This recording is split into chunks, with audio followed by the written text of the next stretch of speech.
schedule po sa PR para sa ano, para sa Sulu?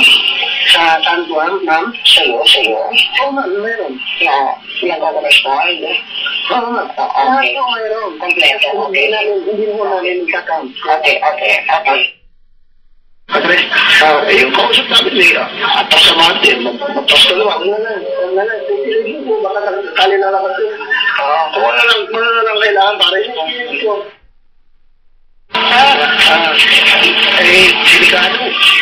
Delikado ba? Tingnan natin, huwag ka na maingay dyan. Apa. Tingnan natin, baka talagang tumawag sa akin si President ba? Kasi nagkausap sila si Chairman Abel. Yan yung bisita. Si Jason, nagbabanta, kung matagaya raw siya, papabuksan daw niya yung at saka tawi-tawi, baka raw ako madali doon. So, baka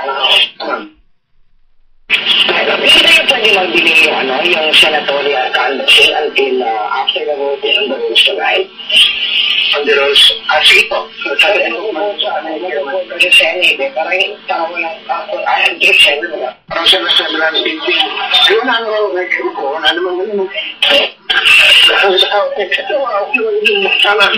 Ano talagang inaano ko yan? Pinagsulintahan na ako na konsol sa lanong suti. Anak ng pusa. Constitutional provision which says the Philippines is a democratic and republican state. Sovereignty resides in the people and all government authority emanates from them. Thus, we make this fateful step of removing Mrs. Macapagal Arroyo from the presidency and undertake the formation of a new government. Mrs. Arroyo has occupied the presidency under a questionable mandate, publicly disputed by the vast majority of the people. She stole the presidency from President Joseph Ejercito Estrada to unconstitutional and deceitful means, and later manipulated the results of the 2004 elections to perpetuate herself in power. We have individually and collectively tried all means to resolve this legitimacy issue through the normal electoral, judicial, and congressional processes.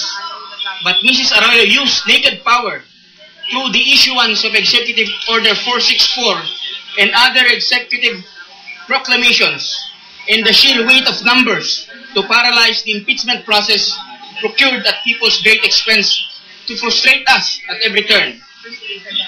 After all this had failed, our people tried to air their grievances in peaceful street assemblies.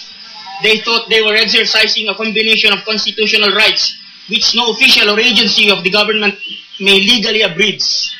But they were stopped and dispersed violently with water cannons from firemen and truncheons from the police. The abuses of her government continue. The deliberate refusal or failure of the dubious leaders to investigate and prosecute the people responsible for the scandalous Hello Garci, electoral cheating, the Jok Volante, multi-million peso fertilizer scam, the INSA bribery scandal, the Josepidal and Kuweting scandals involving billions of public funds, the North Rail project scandal, the Venable contract scandal, the NBN scandal, the wholesale bribery of congressmen right in Malacanang,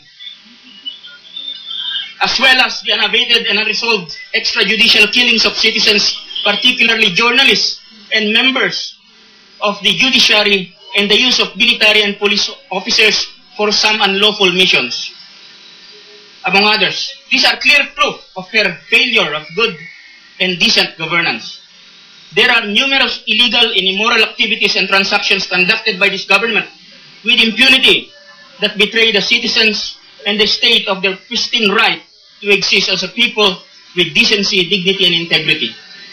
With all the avenues closed by the use of naked force, no other means remain but for the officers and men of the armed forces of the Philippines and the Philippine National Police to exercise their constitutional mandate and to take the side of the sovereign people against this illegitimate and unjust precedent.